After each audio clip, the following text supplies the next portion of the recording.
자, 이제 우리 감정평가 3방식을 들어갈 거예요. 자, 감정평가 3방식인데 컨트롤 자체를 먼저 봐보겠습니다. 이런 거거든요. 현재 이 건물 가격을 평가해 주는 기법은 크게 세 가지 기법이 있어요.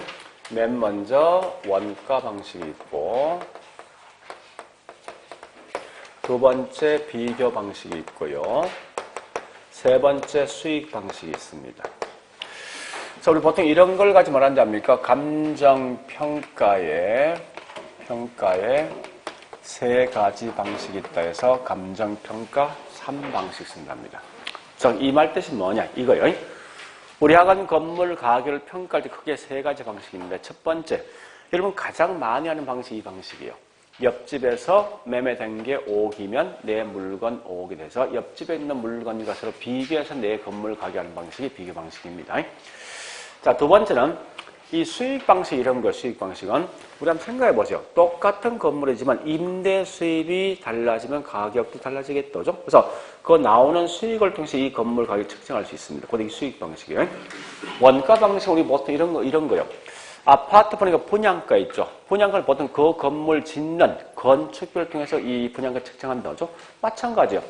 건물 짓는 건축비 같은 원가를 통해서 이 건물 가격 평가할 수 있다고. 그래서 크게 세 가지 방식이 있는데, 중요한 건 각각의 방식들마다 항상 평가사가 가격만 구한다 생각하지 말라고요. 월세, 임료도 구할 수 있습니다. 그래서 각각의 방식마다 가격도 구할 수 있고 임료도 구할 수 있어요.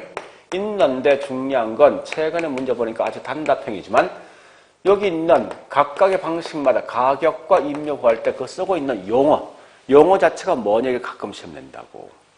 자, 이따 보니까 원가 방식에서 가격 구하는 방식이 뭐냐고 이게 원가법입니다. 원가법. 그 다음에 임료 구하는 방식이 뭐냐? 적산법. 지금 쓰고 있는 적산, 적이라는 것은 더할 적자, 쌓을 적자입니다. 그래서 다 더해서 계산한다 이 말입니다. 그 다음에 비교 방식에서 가격 구한다 이 말은 이거 아닙니까? 옆집에서 거래된 거, 매매된 사례를 갖다가 비교해서 내 물건 가격한다 해서 거래사례 비교법 또는 매매사례 비교법입니다. 자, 그 다음에 임료 구한다. 이것도 마찬가지죠. 옆집에 뭐요? 임대 놓았던 사례와 서로 비교한다 해서 임대사례 비교법 쓴답니다. 그리고 수익 방식의 가격 구한다. 이게 뭐냐? 수익 분석법. 수익 환원법이죠. 환원법. 자, 임료 구한다. 이게 수익 분석법. 이래서 그게 되어 있습니다. 용어 자체가. 자, 가끔 보니까 이렇게 딱 비워내고 여기 뭐 더 갈래? 이렇게 된다고. 근데 조심할 건 앞에 있는 이거는 금방 알고 있는 거 아닙니까? 거래 매매는 벌써 가격 구하는 거죠. 임대는 임료 구하는 거죠. 이건 금방 알 수 있어요. 다만 이와 같이 원가와 적산, 수익 환원과 수익 분석은 좀 조심하라 이거예요. 수익 환원법은 가격이고 수익 분석법은 뭐 있으면 임료 구하는 방식이에요. 자, 그런데 여기 중요한 게임이 있어요. 자, 무슨 말이 이 말입니다. 만약에 우리 학원 건물 있죠. 이 똑같은 건물 가지고 이 세 가지 방식을 통해서 평가하면 항상 똑같은 가격이 나올 것인가 하는 문제예요. 즉, 원가법을 통해 산출된 가격이 10억이면 무조건 거래사례 비교법도 10억 나와야 되고 여기 있는 수익하는 법도 10억이 항상 될 것인가 하는 문제예요. 이 다 값이 같으면요. 이걸 우리 뭐라 하냐? 자, 이렇게 쓴답니다. 삼면 덩가성 원리. 덩가라는 건 지난주에 했죠? 동일한 가격이요. 이게 삼면 덩가예요. 세 가지 방식에서 똑같은 가격이 나온다. 라고 쓴 게 이게 삼면 덩가예요. 참고로 이렇게 각각의 방식에 산출된 이 가격을 뭐라 하냐? 이걸 가지고 다른 말로 시산가격이라 써 시산가격. 특정한 시점에 계산되어진 가격이라고. 그런데 중요한 건 절대 부동산 시장은 완전 경쟁 시장, 불완전 경쟁 시장. 불완전 경쟁 시장이다 보니까 이 똑같은 건물 가지고 세 가지 방식을 통해서 하면 절대 똑같은 가격이 나올 수가 없어. 무조건. 그래서 항상 다 다른 가격이 나옵니다. 이렇게 다 다른 가격이 나온다고. 그래서 반드시 할 건 뭐냐 이 말 아셔야 돼요. 감정평가에서 세 가지 면에 평가된 가격은 똑같을 수 없다. 즉, 3면 등가성 원리를 반드시 뭡니까? 부정한단 말이에요.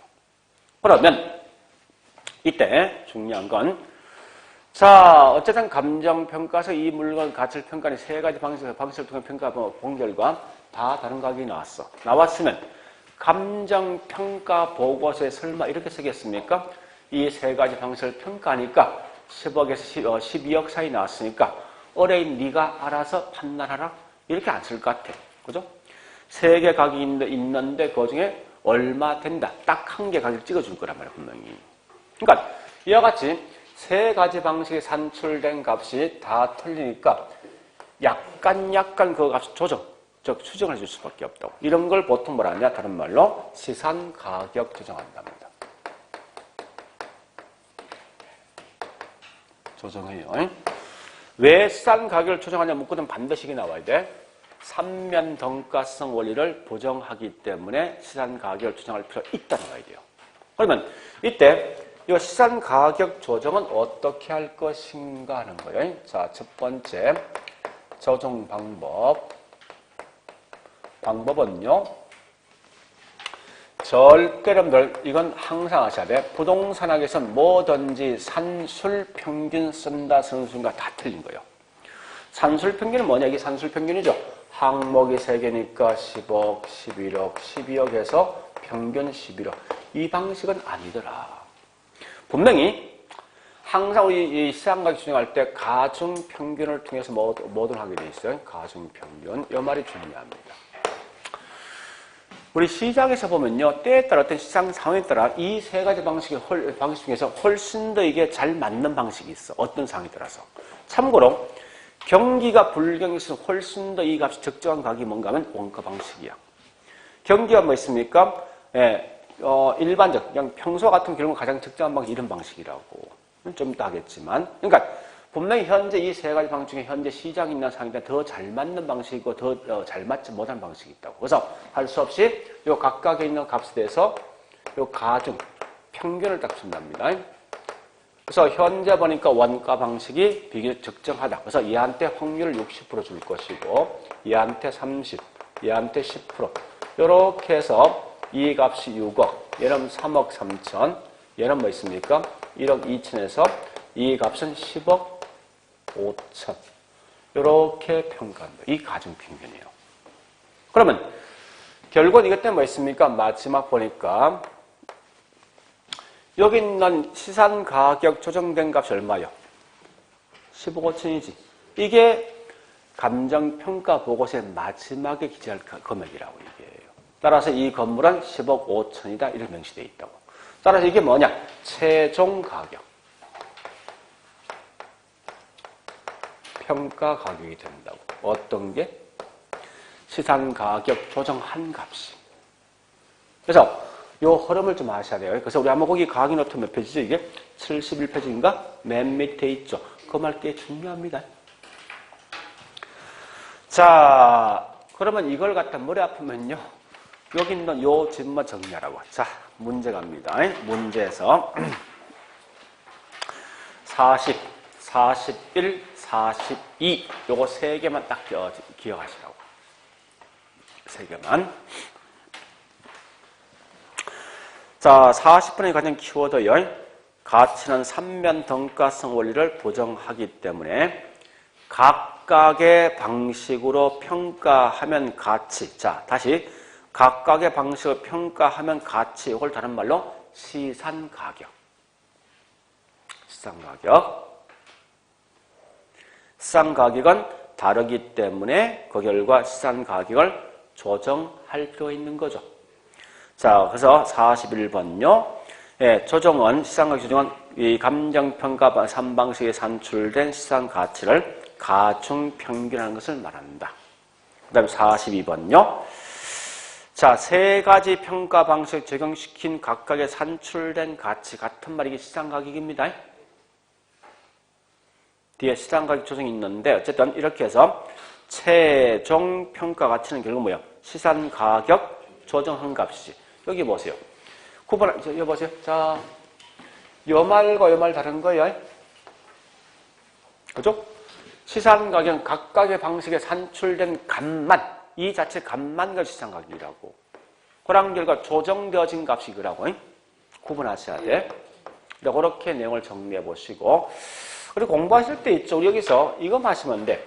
우리 항상 가격이 중요하지 임료가 분명히 중요한 건 아니에요. 그래서 항상 공부할 때 각각의 방식마다 가격이 있는 내용만 정리하시라고. 굳이 거기 있는 임료까지 공부할 필요는 없습니다. 자, 일단 제일 먼저 원가법부터 먼저 할게요. 원가법. 자, 원가법 이렇게 한번 설명해 볼까 이제.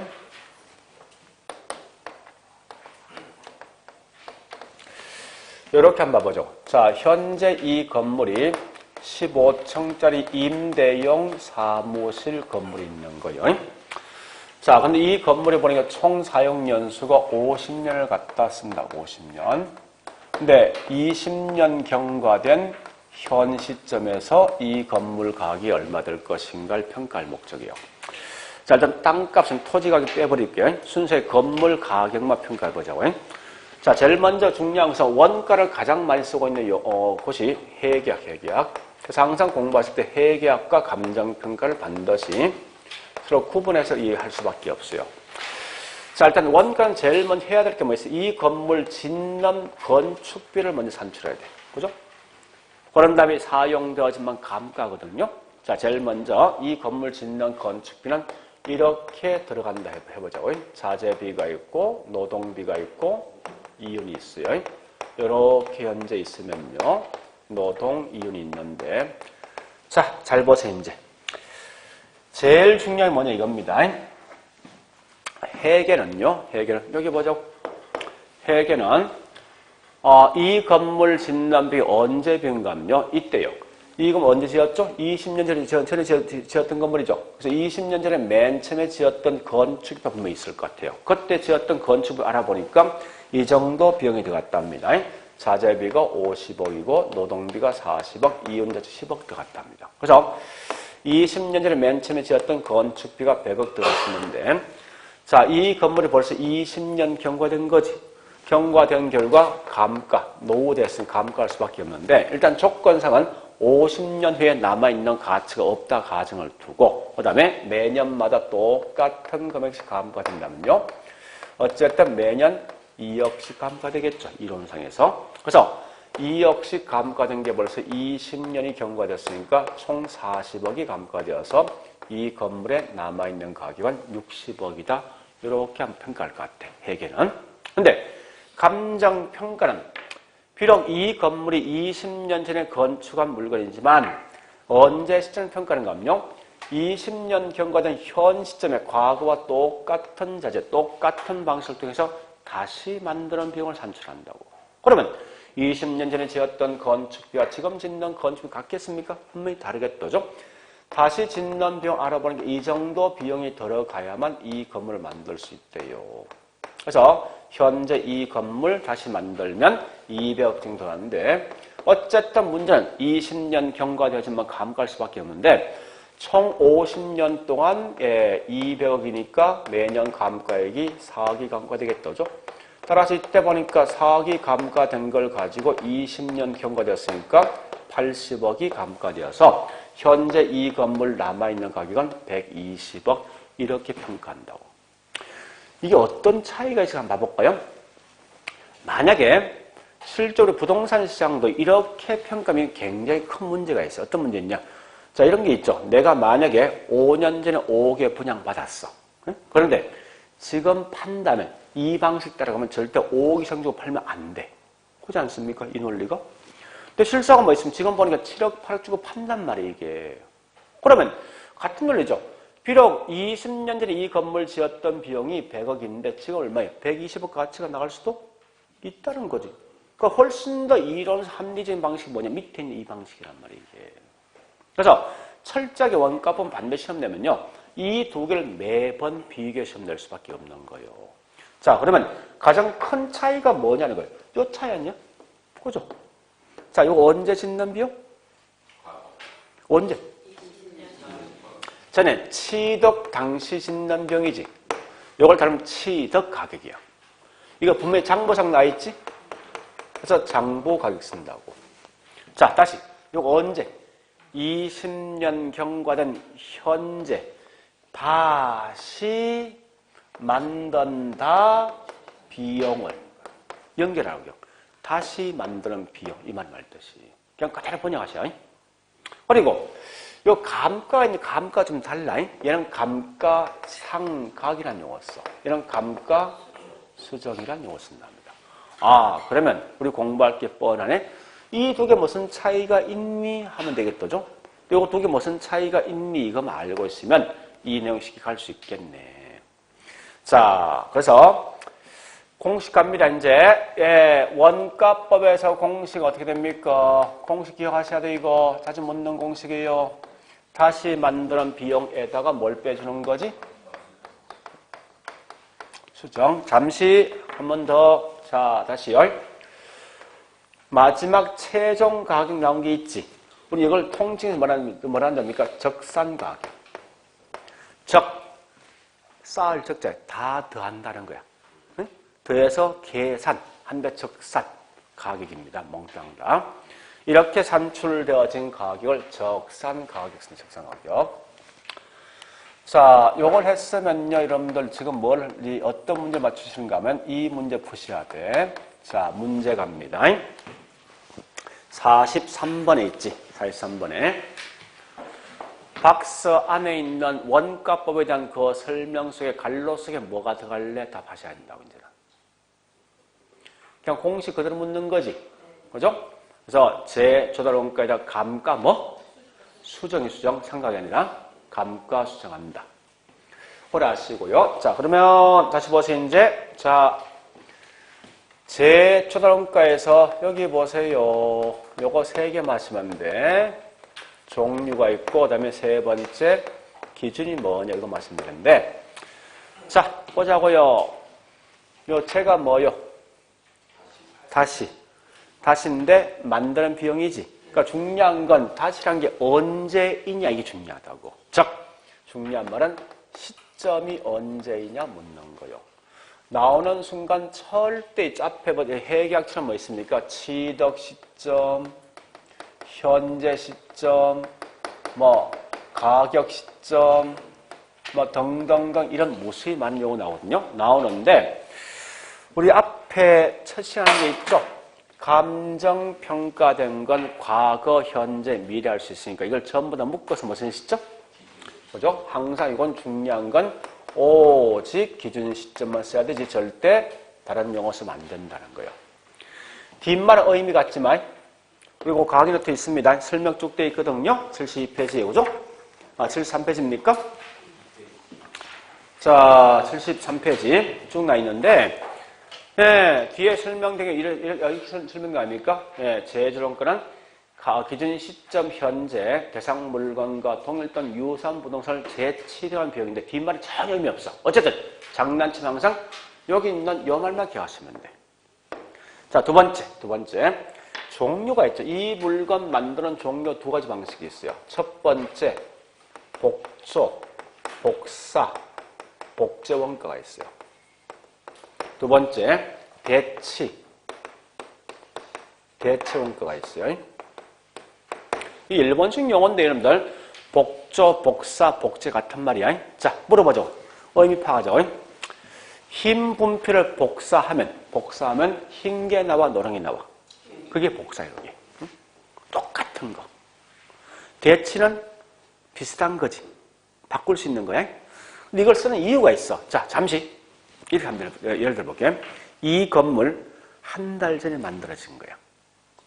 그때 쓰던 자재를 똑같은 자재를 시장에서 구할 수가 있지, 그지? 있지 않습니까? 똑같은 그 자재를 통해 이 건물 짓는다. 이게 복사, 복조, 복제야. 다시 이 건물 50년 전에 지어진 건물이야. 그때 쓰던 똑같은 자재가 없으면 어떻게 해야 돼? 그 자재와 아주 유사한 효용을 갖고 있는 물건 바꿔야 되지. 그죠? 그러니까 결국 이 두 개를 쓰는 목적이 그거야. 동일한 자재가 있으면 그걸 쓰고 동일한 자재가 없으면 어떻게 해야 돼? 무슨 방식? 그 말이 그 말. 똑같은 물건에서는 똑같은 물건을 쓰되 동일한 물건 없으면 그 물건과 아주 유사한 효용을 갖고 있는 물건을 서로 바꿔서 이 건물 짓는 비용 산출한대. 다시 한 번 더. 그럼 이 말 이제 답 나오네. 신규 건물은 둘 중에 주로 뭘 써? 신규는 주로 뭘 쓰겠어? 그지? 오래된 건물은 대치지. 근데 그런 답이 나와야 돼, 자동적으로. 자, 다시요. 그러면 이거 답을 찾는 건 아주 깔끔해. 응? 뭐냐? 요거 한 개 해결해. 복조 또는 복사, 복제는요, 절대 동일한 물건이지 동일한 효용을 갖고 있는 물건이 아니라고. 왜? 복조는 똑같은 물건이니까. 그래서 동일한 물건을 통해서 이 건물 만드는 비용을 산출하는 게 절대 이건 효용이란 말이 없어야 돼. 거꾸로 항상 대체란 말은 정확한 말, 대체란 말은 원래 정확한 말은 동일한 효용을 갖고 있는 물건이거든. 그래서 무조건 대체 또는 대치가 나오는 순간 효용이란 말이 무조건 들어가야 돼. 요거 한 개를 결정하시라고. 그 다음에 중요한 거는요. 과연 감가를 할까 말까 감가 하는데 우리 감가를 좀 달 건데요. 예, 감가는 물리적 감가도 있고 기능적 감가도 있고 뭐가 있죠? 경제 감가 있는데 어쨌든 복조, 복사 원가는 전부 다 물리, 기능, 경제를 다 하게 돼 있어. 근데 그 반에서 대체 원가는 뭐 있습니까? 물리적 감가와 경제적 감가는 하되 절대는 기능적 감가는 하지 못하게 돼 있습니다. 물론 이유는 있는데 이유는 그냥 넘어갑니다. 어쨌든 중요한 건 기능적 감가는 안 된다는 사실만 아시면 돼요. 자, 그 다음요. 또 가볼게요. 이제 한 번 더요. 여기 보세요. 자, 이 건물 짓는 걸 누가 짓는 걸 하려는 건데 자, 물어보죠. 자, 5명이 이 사람이 건물 짓는 거예요. 이 5명이 각각 건물 짓는 건축이 같을까 한번 따져보죠. 우리 같은 일반인들이 건물을 짓는 5명이 지었어. 건축이 다 같습니까? 편차가? 편차는? 클 것 같아. 근데 전문가 5명이 지었어. 편차 클까? 작지. 그럼 누가 짓는 게 효과적입니까? 전문가지. 그래서 반드시는 도급 건축일 걸 가정해. 전문가는 도급을 줄 걸 가정한다. 그러면 도급을 좀 반드시 보세요. 자, 도급 줄 얘도 어떤 일정한 몫이 있어야지. 그러니까 이 몫을 보통 뭐라 하냐? 적정 이윤 또는 개발 이윤입니다. 항상 이윤이 존재한다 이렇게 하시라고요. 자, 그러면 이때 이 건축비는 어떻게 산출할래? 하는 거예요. 건축비. 자, 우리 건축비는 정상적으로 짓는 건축비를 써야 됩니까? 아니면 비정상적으로 짓는 건축비를 써야 됩니까? 정상 같은 말이 표준적 건설비야. 표준적 건설비. 자, 그런데 우리 건물 지을 때 반드시 뭐 있습니까? 구청과 시청 찾아가지. 왜 가? 허가 비용 들어가지. 이런 게 부대 비용이야. 그래서 부대 비용 합인데요. 다시 표준적 건설비는 3개 있어. 첫 번째 뭐 있냐? 이 공식 굳이 암기할 필요 없어. 마지막 결론 마시면 돼. 자, 우리 이 건물 지을 때 실제 투입되는 비용이 있죠. 자재, 즉 목재, 시멘트, 노동, 인건비 같은 게 이게 이런 비용인데 이런 비용을 보통 뭐라냐? 직접 비용. 이 건물 짓는데 실제 투입된 비용입니다. 그 다음 이 건물 지을 때 옆에 보니까 어떤 사무실 등을 쓰고 있어. 이때 뭐 운영비 들어가지. 그런 게 뭐야? 이 건물을 짓는 실제 투입된 비용 아니죠? 이런 걸 보통 뭐라 하냐? 간접 비용. 그 다음 제일 중요한 게 있어. 항상 얘는 누구한테 맡겼어? 얘한테 받는 뭐 줘야 되지? 이윤이지. 이것도 우리 반드시 건축비 속에 포함해야 돼 말아야 돼. 이 말이 중요하다. 그래서 우리 그 강의 노트 보니까요. 예, 71페이지 거기 밑에 동그라미 3번의 밑에 당구장 표시 있지. 자, 그거 할 거예요. 하는데 자, 여보세요. 이제 할 겁니다. 여보세요. 만약 이런 경우 있어요. 건물주가 직접 건축하면 요 몫이 도급 건축업체 몫이야 이거. 네? 직접 건축하면 결국 여기 있는 비용 있습니까? 없잖아. 원칙은. 그죠? 건물 직접 건축한 경우는 그러면 이때 이 재조정가를 가지고 170억 할 것인가 아니면 이걸 포함해서 평가를 하는 문제예요. 항상 누가 짓는 걸 근거로 합니까? 그러니까 반드시 건물주가 직접 건축을 했다 하더라도 도급 건축일 걸 가정을 두고 있으니까 반드시 여기 있는 이유는 항상 이 속에 포함해야 된다는 거야. 이 말이 중요하다고. 됐죠? 일단 그런 개념 보시면서 자 그러면 이 질문이 어떻게 시험날 가는데 잠시 한기다 할게. 자,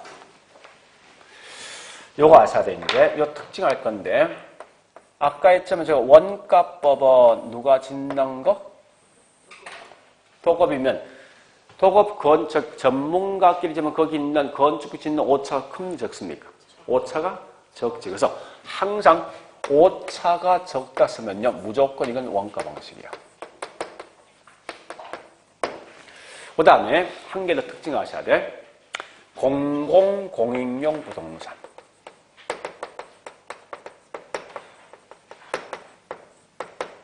부동산을 평가할 때 사용을 많이 합니다. 설명드릴게요. 자, 이 말입니다. 공공공익용 부동산 뭐냐? 학교, 관청, 교회, 사찰 같은 거, 공원 같은 거. 자, 물어보죠. 공원은 매매된 사례 있어? 없으면 이 방식 못 쓰겠네? 공원은 수익 나와? 안 나오지 이 방식 못 쓰겠네? 그래서 항상 공공공익용 부동산 반드시 원가부 써. 자, 그 다음에 비교 방식 특징. 예, 비교 방식 특징은요. 첫 번째, 예, 중추적이다. 그 다음에 설득력이 높다. 실정적이다. 그 다음에 주관성이 상당히 많다. 주관성이. 자, 물어보자고요. 여러분 실제 자기 집의 집값은 주로 어떤 걸 통해 많이 알고 있습니까? 오늘 말씀에 보통 이거지. 가장 많이 쓴다 같은 말 중추적이야. 그 다음에 설득력이 없죠. 봐라, 옆집에 있는 물건 5억이면 내 집 5억 아니냐? 설득할 수 있잖아. 실제 더 증명된 거 아니야? 근데 옆집 매매된 걸 통해서. 근데 이 가장 큰 단점 뭐예요? 네, 평가사마다 저기 주관성이 크다는 거예요, 이게. 그 다음에 밑에 있는 수익 방식은요, 얘는 이론적이면서 과학적이다. 왜 쓴답니다. 왜 이론적 과학적인가 하면요, 항상 수익 방식은 무조건 통계 기법을 쓰게 돼 있어. 수학적 기법을 쓰게 돼 있다고. 그래서 수학이나 통계나 반드시 이건 이론적 과학적이라고. 이렇게 정리하셔야 돼요. 자, 다시 이제 다시 자, 이제 지금부터 여기 있는 이 내용과 관련된 문제 정리합니다. 자, 문제 보시는데 어디 보는가 하면요. 예, 45번부터 48번까지 하면 되겠네. 45에서 48번까지. 자, 45번 갑니다. 원가법 키워드 3개야. 첫 번째 보니까 언제 시점? 오케이, 기준 시점. 뿐만 뒤에 재조달원가 나야 돼. 또 그 다음에 감가, 상각이 아니라 감가 수정이야. 그런 키워드 하시고. 자, 45번. 아까 설명했던 거죠. 누가 짓던 관계없이 무조건 누가 짓는 걸 근거로 한다? 도급 건축에 준한다. 그죠? 46번요. 잘 보셔야 되는데, 우리 항상 표준적 건설비는 도급 건축과 이윤 포함해, 안 해? 포함한다. 그죠? 적정 이윤 포함된다. 47번요. 앞에 뭐나 있지? 대체원까지. 복족 아니야? 대체원가는 반드시 무슨 감가 못하지? 기능적 감가 못한다. 48번. 뒤에 효용 나 있지? 나오는 순간 누구 거? 아니, 복제 아니야. 대치지. 그러니까 효용이 없을 때는 복제라고. 자, 일단 그렇게 내용 정리하시면 되겠네. 요까지. 그럼 여러분 여기 있는 요건 이제 개념 파악되겠지? 이걸 딱 묶으시라고 문제를 갖다가. 자, 두 번째 이제 요거 할 거예요. 감가수정.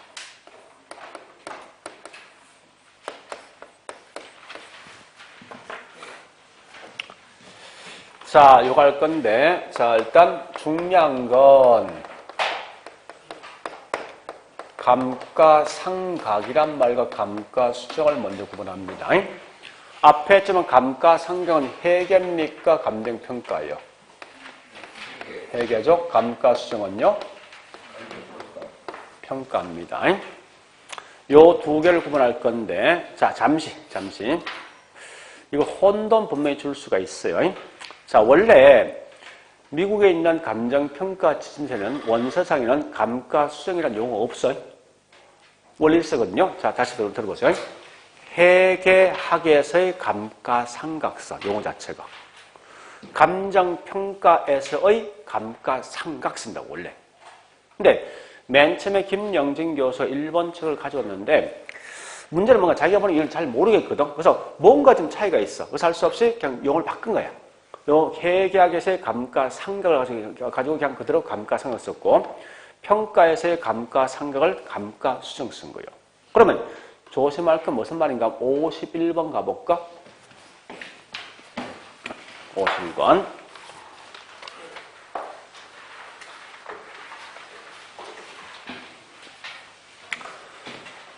부동산 평가에서의 감가상각 나 있지? 자, 여보세요. 자, 그 말은 요거 묻는 거, 요거 묻는 거예요.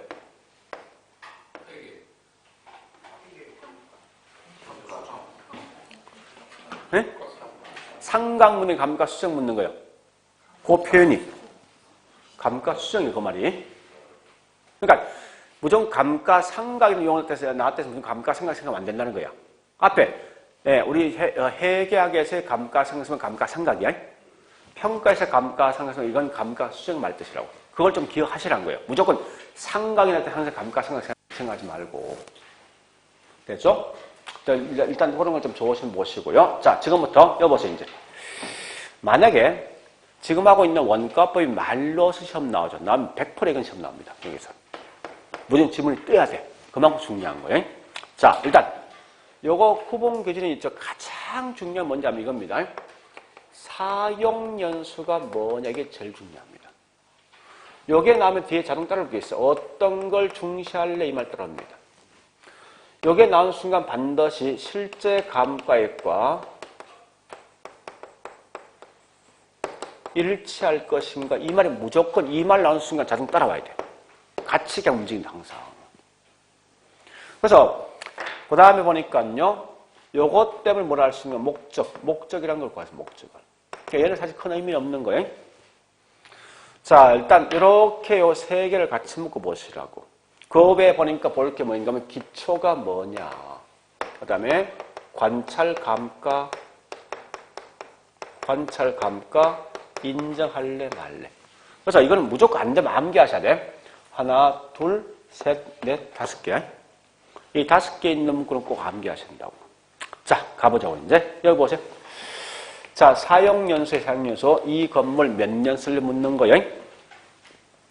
회계학은요. 회계학은 반드시 어디 따라가면 세법에 따라가요. 무조건 회계학은. 세법이라는 말뜻은 결국 뭐 있습니까? 어디 따라간다? 법법. 법률적 내용 따라간다고.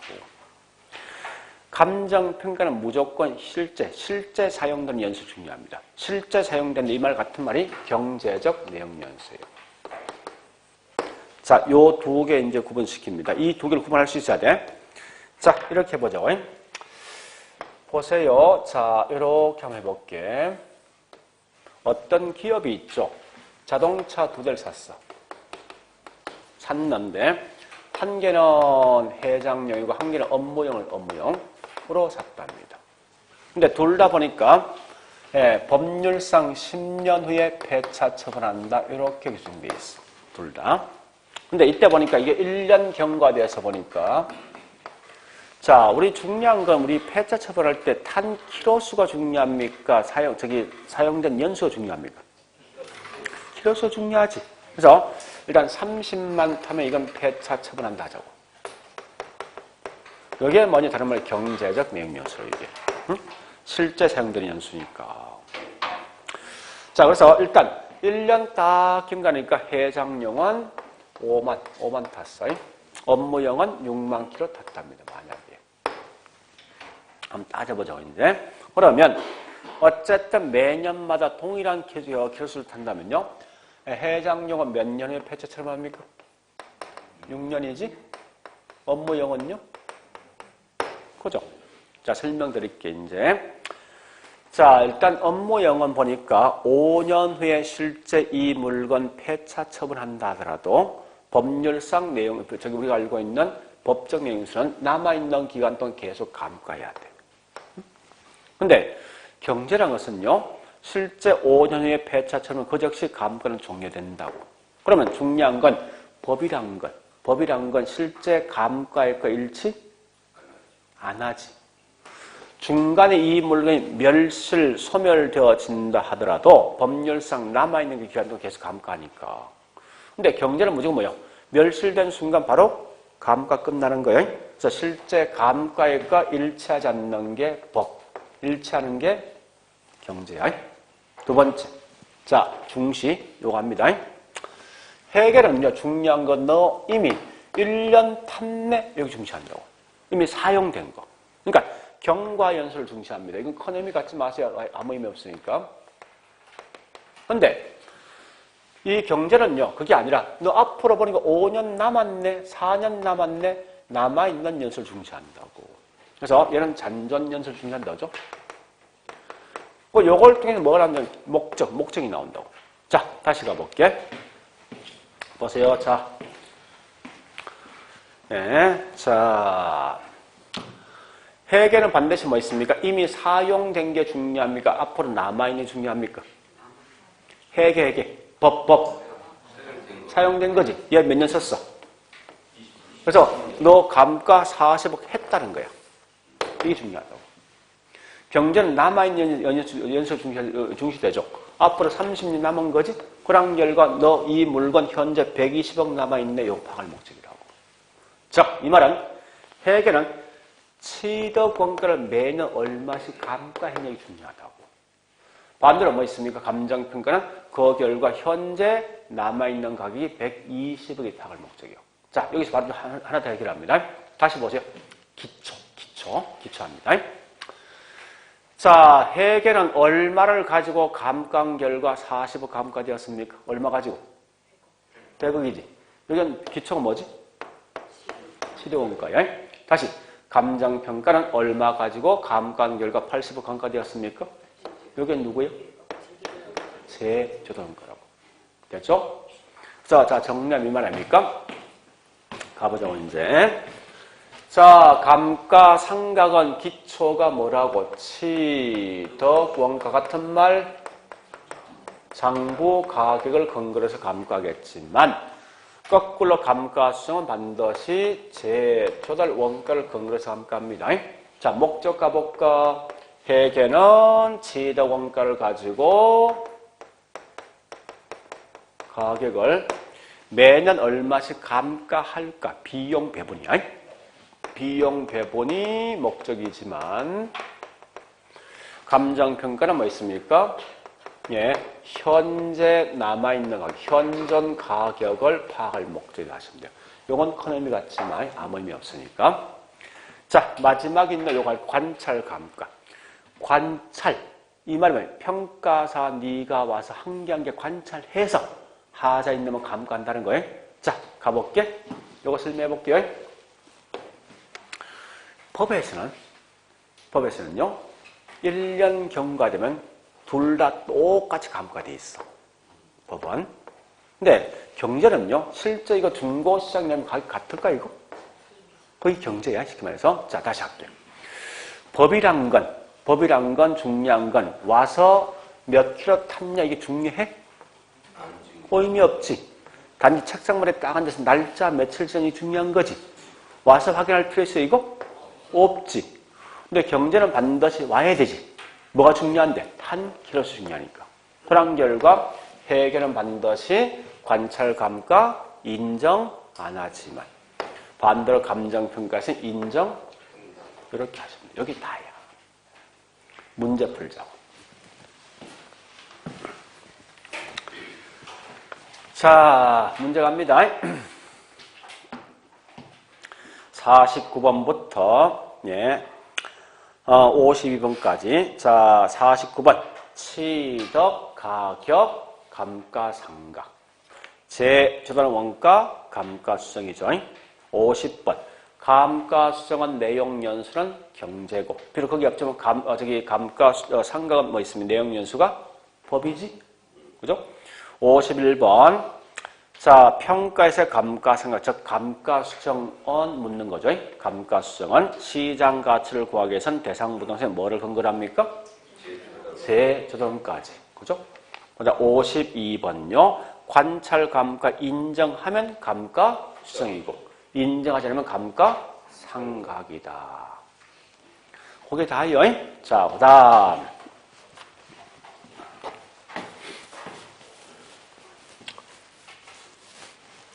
자, 두 번째요. 다시 보세요. 이제 두 번째 이겁니다.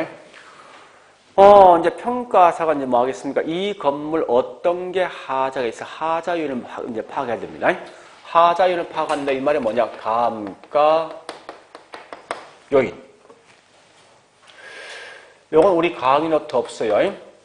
자, 감가 요인 크게 세 개 있거든요. 제일 먼저 물리적 감가가 있고, 두 번째 기능적 감가가 있죠.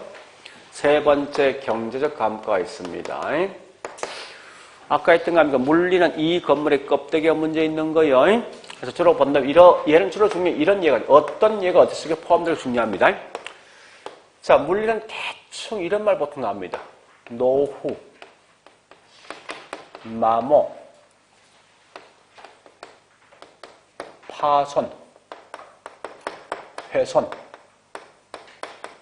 손상. 느낌 알겠죠? 그런 말 보통 이게 전부 다 물리감가, 껍데기의 문제니까. 근데 기능적 감가는 아주 명쾌해. 딱 세 개. 설계, 설비. 뭐, 분량 같은 거. 그러니까 설계, 설비가 중요합니다. 형식이 신형이냐, 구형이 뭐, 구형 묻는 거야. 형의 구식. 형식이 뭐, 형의, 예. 그러니까 구형. 그 다음에 중요한 건, 지난주에 했어요. 대지 면적은 5만 평인데, 건물은 보니까 10평이야. 토지와 건물 어울리지 않는 거지. 이런 건 전부 다 기능적 감가. 그 다음에 경제 감가는 환경, 주변 환경이 있죠. 외부가 있죠. 또는 지역이란 말 나오지. 이거 전부 다 경제 감가 속에 포함된다. 이렇게 하시라고. 이건 뭐 별로 할 게 없는 것 같아. 금방 눈에 들어올 것 같아. 그죠? 자, 이렇게 했으면 이제, 자, 문제를 두 개 풀 거예요. 두 문제 풀 건데,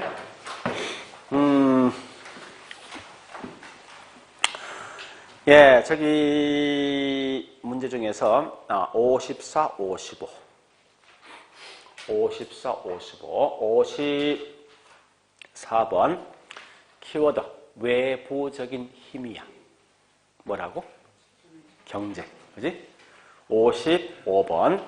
설계, 설비나 있죠? 뭐라고요? 기능적 감가. 되겠죠? 그렇게 시험 나와요. 자, 그 다음 마지막 갑니다. 이제 다시 합니다. 아까 보니 이게 한 적 있죠? 이제 하자 요인 발견했지? 하자 요인 발견하면 이제 뭡니까? 이제 감가해야 되지. 자, 세 번째. 이렇게 해볼게요. 이쪽 쭉 끌고 옵니다.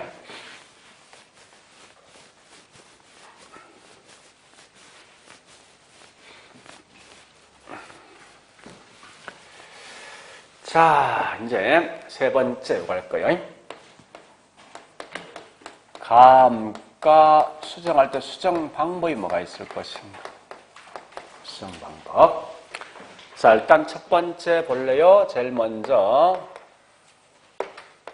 내용 연수에 따라 감가한답니다. 정 무슨 말이냐 이 말이에요. 보세요. 우리 현재 이 건물 몇 년 썼지?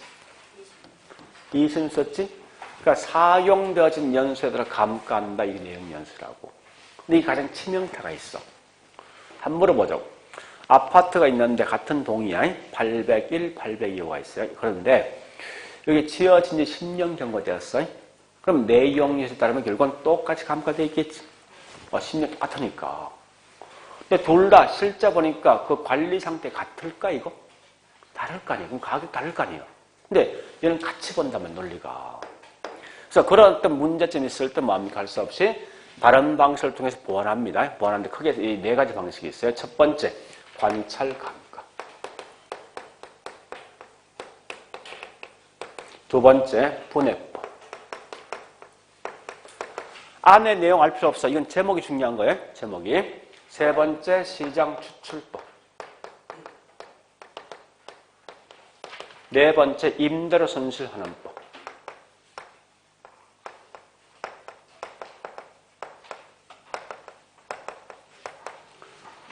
자, 이거 굳이 이 말 뜻이 알 필요 없는데, 아까 했죠? 관찰 감가는 와서 확인하는 거예요. 분해란 것은요, 이 말입니다. 이 건물을 통째로 감가하지 않고 물리, 기능, 경제를 분리해서 감가하는 그 말이에요. 하여튼 그런 건데 필요 없어. 어쨌든 이런 게 감가 수정 방법이라는 거예요. 근데 이때 보니까 중요한 것은 내용 연수에 따른 감가 수정까지 크게 세 개 있어요. 첫 번째, 정액법. 자, 정액법. 자, 첫 번째가 보니까 이게 정액법이고요. 두 번째가 보니까 정률법. 세 번째 보니까 상환기록. 요 세 개 있습니다. 여러분들은 무조건 있죠. 요 두 개 차이는 구체적 내용을 알고 있어야 돼요. 정액과 정률. 자, 두 개 차이는 반드시 여러분 기억하셔야 돼요. 자, 지금부터 이제 할 거예요. 자, 보세요. 논리 간단해. 볼래요? 자, 이 건물이 10억짜리인데 10년 후에 이 물건이 멸실되는데 그래서 매년마다 얼마씩 감가될 것인가 봐볼게요. 이럴 때 첫 번째 매년 감가액을 산출해보고 두 번째 감가된 걸 전부 더한다. 이 감가 누계기입니다. 세 번째 남아있는 가격이 무슨 가격? 우리 적산 가격이지. 그죠? 자, 일단 노란색이 현재 정액법이에요. 일단 기본 전제는요. 10년 후에 이 건물 남아있는 가격이 없다 하자고. 일단 요 말 뜻이 뭐예요? 동일한 금액으로 감가한다는 이 말 뜻이. 자, 해볼게요. 이제 총 이 건물 몇 년? 얼마의 가격이? 매년 얼마씩 감가되는 거예요? 이게 정액법이에요. 동일한 금액씩 감가되는 거라고. 그 누계액은 첫 해는 1억이지. 2년째 2억 되겠지. 3년째 3억 되겠다죠? 이렇게 누계된다고. 그러니까 남아있는 가격은 첫 해 10억에 1억 감가된 거 아니에요? 9억. 자, 2년째 2억 감가된 거지. 8억. 3년째 3억 하면 이거 빼주면 7억 되겠지. 이렇게 점점 건물같이 떨어지는데 이게 정액법이에요. 자, 정률법. 율은 같은 비율. 이럴 때 감가율이 만약 20%가 감가된다라고 가정해보라. 20%. 자, 해볼게요. 이제 첫 해 10억에 대해서 20% 감가면 얼마 감가된 거예요? 2억이죠. 이때 누계된 거면 2억이죠. 남아있는 금액은 8억 남아있어요. 1년 말에 남아있는 금액이 8억 남아있죠. 20%면 1억 6천 감가되겠지. 그죠? 그래서 이 누계된 금액은 3억 6천. 그 다음에 10억에 3억 6천 빼주면 뭐 있습니까? 6억 4천 되겠지. 2년 말에 남아있는 가격이 6억 4천에 또다시 20% 감가한다고. 그래서 얘는 1억 2,800. 그래서 합치면 4억 8,800. 남아있는 적상 가격은 5억 1,200입니까? 이런 형태로 감가되는 게 정률법이라고. 정리해볼까? 자, 첫 번째, 매년 감가액.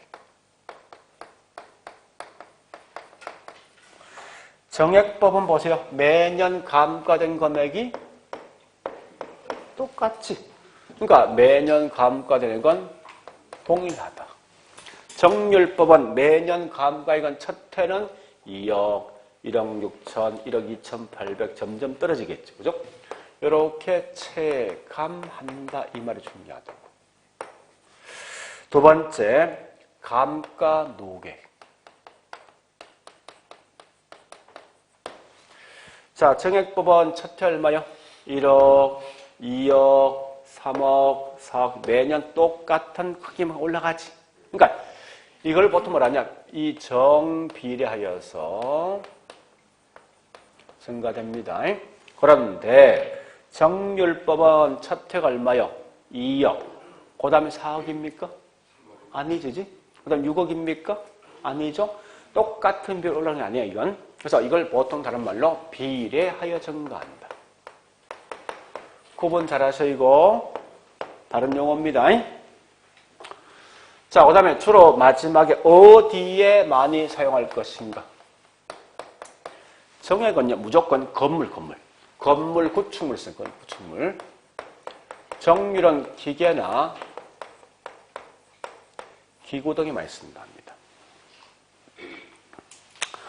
자, 그런데 상환기금법은요, 요말로 하시면 돼.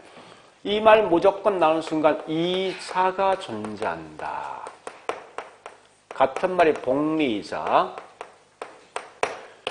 복리란 말 뜻이 뭐요? 복리 말 뜻이 뭐냐고요? 이자에 이자를 더한다. 이자를 축적되는 거지. 그래서 일본식 용어에서는 복리 대신 축척율 쓰죠. 어쨌든 이 말 무조건 나와, 이런 말이. 이 말 나온 순간 무조건 이건 상환기금이야. 요것만 아시면 돼.